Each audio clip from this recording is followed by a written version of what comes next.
10 جنيه؟ ده توأم روحي طلع فقير قوي. مش مهم، لازم اساعده.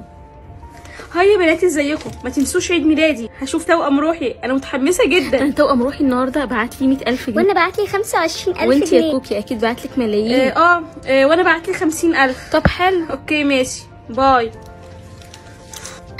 100 جنيه مش مهم، انا لازم اساعده. مستعده للحفله؟ اكيد يا بابا، انا مستنياها اصلا من زمان جدا عشان اشوف توأم روحي. بابا صح، هو انت عازم اي حد فقير الحفله؟ ازاي يعني؟ كل اللي هيجي هيبقى من اغنى العائلات. اوكي، هو انا لو توأم روحي طلع مش غني يعني. انت بتقولي ايه؟ عريسك لازم يبقى من مستوانا. ماشي اوكي. انا اعمل ايه دلوقتي؟ بابا مش هيقبل ان توأم روحي يكون فقير.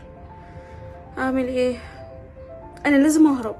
كرم ازيك؟ بص اسمعني كويس، عايزاك تحضر لي العربيه وقبل ما الحفله تبدا انا عايزه امشي. ليه كده؟ ايه اللي حصل؟ اقول لك الحقيقه، انا توأم روحي واحد فقير، وطبعا بابا مش هيرضى بحاجه زي كده ابدا. خلاص هعمل ايه يعني؟ هساعدك كالعاده.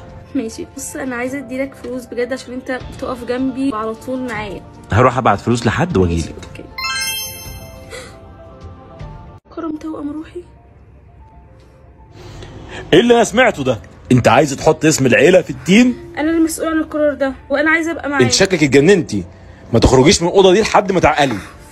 هو صحيح اللي سمعناه ده السواق بتاع باباكي هو توأم روحك؟ ايوه هو توأم روحي. طب وانتي ايه، عايزه تبقي معايا يعني؟ اكيد لا يا بنتي. بس انا حاسه ايه، بس الموضوع ده مفيهوش احاسيس. خلاص فكوكم من الموضوع ده.